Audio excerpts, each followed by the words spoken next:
Hi, this is Morley and this is the M-Wire. In this video, we're going to look at whether or not BLM has direct ties to Satanism. The answer just might surprise you. First things first though, thank you to all my new subscribers. I greatly appreciate your support. If you haven't already subscribed, please do so. It would greatly help out the channel. Well, most of us know, and if you don't know already, BLM is anti-God. They don't believe in the nuclear family and are Marxist trained. Those two things would infer that, in fact, there is satanic influence here.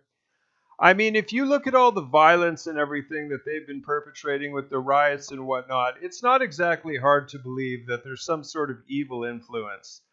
I mean, all they want to do is destroy things. That's a strong hint, by the way.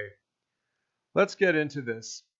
There is now proof that there are very dark forces behind Black Lives Matter, and it's not just the blatant Marxism of its founders and leaders.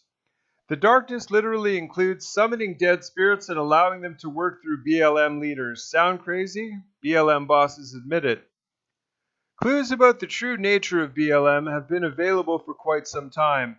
Last month, Black Lives Matter activists terrorized church attendees in Troy, New York while chanting Hail Satan. They even shrieked back at families and young mothers trying to get in the building. Just this week in Kenosha, Wisconsin, a church with a Black Lives Matter sign on it was torched by BLM activists. In a video that went viral this week, a mob of white BLM activists shout at a couple at a DC restaurant are refusing to raise their fists. One activist asked the confused victims, "Are you Christian?" Now, a newly released audio recordings reveal the occult practices, ancestor worship, African paganism, and literal witchcraft of at least one of the group's co-founders, as well as the founder of the BLM Los Angeles chapter. Apparently, the entire George Soros-funded leadership of BLM is involved in these practices as well. In the audio, BLM co-founder Patrisse Cullors, who boasted in a TV interview of being a trained Marxist, reveals that she is also consulting spiritual entities and allowing them to work through her. "I'm calling her spirituality to be deeply radical," she said. "We're not just having a social justice movement. This is a spiritual movement." Of course, Christians pointing to Ephesians 6:2 and its reference to spiritual warfare have been making this argument since the fruit of BLM became more clear. Destruction, hate, looting, burning. Marxism, division, riots, and more. But until recently, the spiritual nature of the struggle was simply inferred and deduced from the Bible, and the news now the proof is available to all. In a recorded conversation with Cullors, BLM Los Angeles founder and California State University professor of African Studies, Melinda Abdullah, reveals that she thought she should have. "Maybe I'm sharing too much, but we've become very intimate with the spirits that we call on regularly, right?" she explained. "Like each of them seems to have a different presence and personality, you know. I laugh a lot with Waukesha, and I didn't meet her in body, right? I met her through this work." Cullors echoes the sentiments of Abdullah. "It's a very important practice. Hashtags are for us, and way more than the hashtag is literally resurrecting a spirit so they can work through us to get the work we need done," said Cullors, one of the many founders of BLM. "I started to feel personally connected and responsible and accountable to them, both with a deeply political place, but also from a deeply spiritual place. Anyways, in my tradition, you offer things that your loved one who passed away would want, whether it's like honey or tobacco, things like that," the trained Marxist and BLM co-founder continued. "And that's so important, not just for us to be in direct relationship with people who have passed, but also for them to know we remember them. I believe in many of them work through us." Cullors also admits that the very first thing BLM leaders do when they hear of a murder is to pray to the spirits and pour libation. Again, she emphasized that this is not just about racial and social justice. At its core, it's a spiritual movement, she continued. "You can't pretend like that work is just organizing work. That's, some serious stuff. The whole say his name mantra also has deep spiritual significance according to colors. When we say the names right, we speak their names, we say her name, say their names. We do that all the time, and you kind of evoke that spirit, and then those spirits actually become present with you, she explained, revealing something that virtually none of us useful idiots attending BLM rallies understand. Spirituality is at the center of Black Lives Matter, and I think that's not just for us. I feel like so many leaders, so many organizers are deeply engaged in pretty important spiritual practice, Colors continued. I don't think I could sit and do the work without that. I don't think I could do it as long as I've done it and and and as consistently. I feel like if I didn't do it would be anti-ethical to this work. Talk show host and Christian attorney Abraham Hamilton III first aired radio audio recordings on August 19th during his show The Hamilton Corner. His conclusion is that the conversation proves top BLM leaders are involved in witchcraft, summoning the spirits of the dead, and engaging in other satanic practices that are firmly condemned and prohibited by the Bible. What they're describing in their adherence to the Yoruba religion of Ifa, to where they are summoning dead spirits, Hamilton explained before getting into more depth about the occult pagan practices. What Colors revealed, Hamilton continued, is exactly the Apostle Paul was referring to in Ephesians when he explained that Christians wrestle not against flesh and blood, but against spiritual wickedness. Quoting the Bible, Hamilton also noted the link between the two: sacrifice children to demon gods such as Molech and summoning spirits, witchcraft. Interestingly, the Yoruba were known for practicing human sacrifice until Christianity became more prevalent in the region. The Bible is very clear about what is happening here, as consulting spirits of the dead is strictly prohibited. In fact, under the Old Testament law revealed by God for Israel, necromancy, consulting the dead, was punishable by death. All those who do it are described as detestable to God. Multiple passages of the Old and New Testaments also suggest that the supposed spirits that necromancers and witches believe they are communicating with or sacrificing things to are in fact demons. Professor Abdullah's voice machine said that it was on the sabbatical of the 2019-2020 academic year.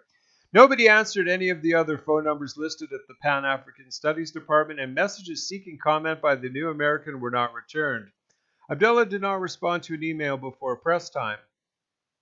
Terrorizing churches. Even before the audio became public, the true nature of BLM was becoming obvious for all to see. Last month, supposedly responding to a church's giveaway of an AR-15, BLM activists terrorized black and white churchgoers alike in Troy.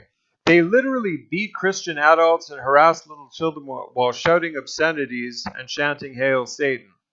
A young mother and her very young children, as well as black family, had to be escorted by church members through the screaming mob of BLM supporters. The mob threatened to call Child Protective Services on parents in the church and started shrieking, "Save those kids," as families walked by. At least one protester even threatened to torch the church.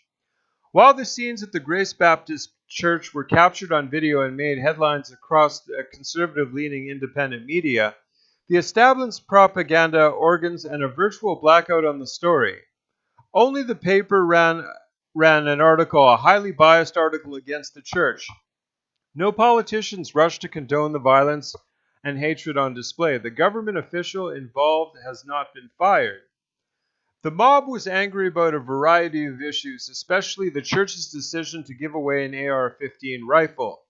On several occasions over the last decade, the church has given away or raffled off classic and highly popular AR-15 rifle, partly in response to unconstitutional government attacks the right to bear arms. The church said on social media that it has no regrets over its decisions. Much of the barbarism was caught on video. One clip, for instance, shows violent BLM protesters physically attacking church members.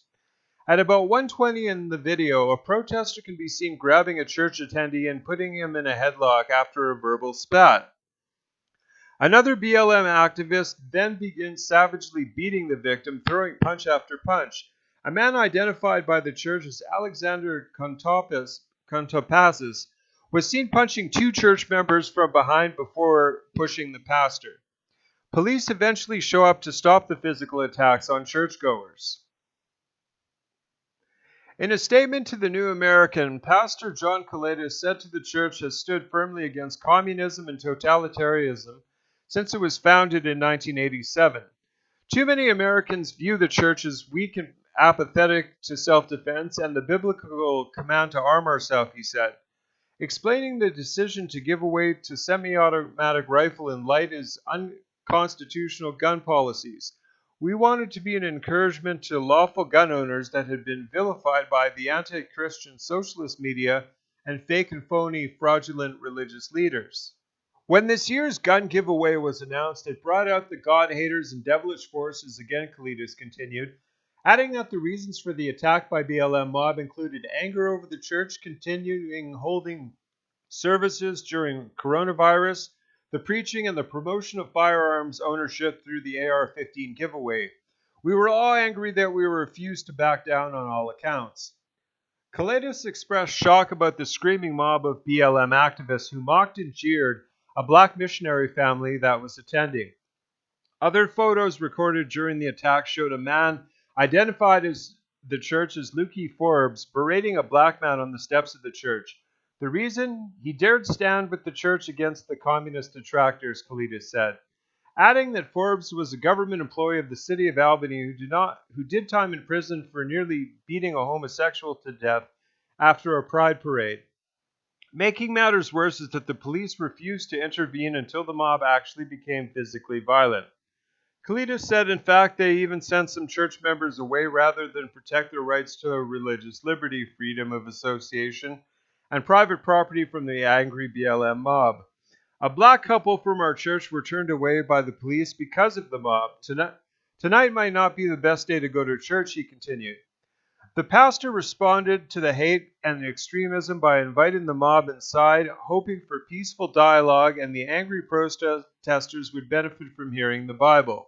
Some went in, but when invited to receive salvation, they became disruptive. When some began threatening violence and bearing false witness against the pastor, he explained, all of the evil that should have been evidence enough to understand the reality of what's going on and what BLM is really about. But the true spiritual nature of the BLM mob was even more clearly evident throughout the mob's rampage. According to Coletus and other witnesses, as well as the video evidence, at which an actual witch stood outside the church with candles and ritual drawings, cries of "Hail Satan" could be heard clearly too. What BLM is doing is truly evil, in my opinion. They're just causing division, and they're making careers out of victimhood. I cannot support them in any good conscience. Even if it weren't for my beliefs, I could not support them. They do not promote anything good. Thank you so much for coming along to my video. I greatly appreciate it. Please like, comment, share, and subscribe, and God bless.